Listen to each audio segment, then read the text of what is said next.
This is Radio Romania International. You are listening to our one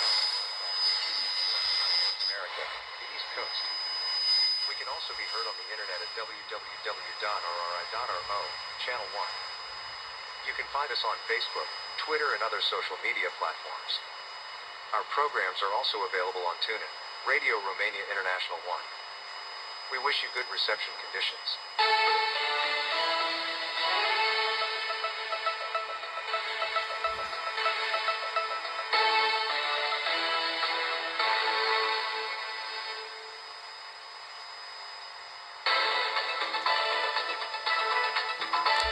Hello, I'm your host Elena Yanake, bringing you the news. First, the headlines. Romania wants to become Vietnam's main partner for commercial access to the European market, Prime Minister Marcel Ciolacu said in Bucharest after talks with his Vietnamese counterpart. The Senate was convened in an extraordinary session to adopt the emergency orders drawn up recently by the government in the context of the farmers' and transporters' protests. And an IMF mission will come to Bucharest next week to analyze recent economic and financial developments.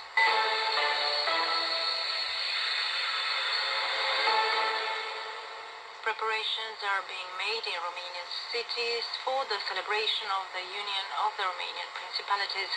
On Wednesday, January 24, military and religious ceremonies, shows, exhibitions, visits to museums and other cultural institutions will be organized. In Focșani, in the southeast, the 165th anniversary of the Union will be marked with artistic moments, a parade of the Decathlon of Honor and the traditional Union Circle dance in the city's central square. In Iași, in the northeast, there will be a ceremony at the statue of ruler Alexandru Ioan Cuza and a parade with the participation of over 300 soldiers.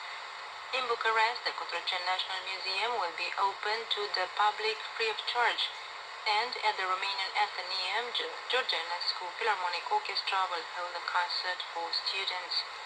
In January 1859, Alexandru Ioan Cuza was elected ruler of both Moldavia and Wallachia, and under the Constitution of 1866, the United Principalities started to officially be called Romania.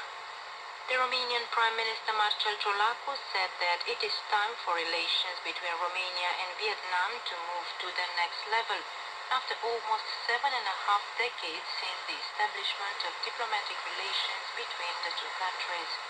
After discussions in Bucharest with his Vietnamese counterpart, Pham Minh Chinh, Ciolacu pointed out that Romania was one of the main promoters of the development of Vietnam's relations with the European Union, and stated that he wanted Romania to become the main partner in terms of its commercial access on the European market. He also proposed to his Vietnamese counterpart a partnership aimed at promoting medicines produced in Romania in the Southeastern Asian area. For his part, Vietnamese Prime Minister Pham Minh Chinh emphasized his country's interest in developing partnerships in fields such as science, technology, innovation, and agriculture.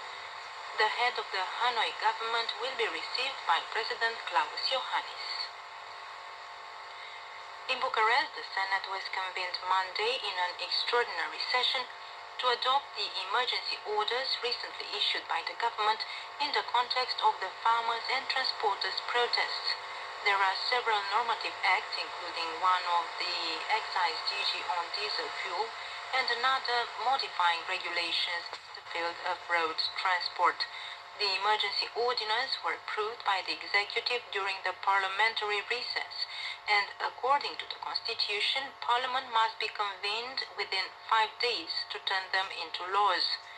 On the other hand, the first day of the 3-day rally authorized by the capital city hall in front of the Parliament building was on Sunday a failure. Only a few people came, and it was not about farmers or transporters. The protest continues, however, near the capital and across the country. The demands of farmers and transporters remain the same, from the reduction of the mandatory insurance fees and the recovery of a percentage of the excise duty on fuels to fiscal fairness and the shortening of border crossing times.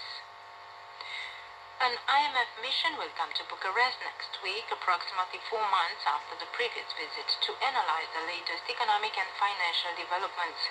According to a press release, the institution estimates an economic growth of 2.3% for Romania this year and a budget deficit of 6% of the GDP. And that was the news.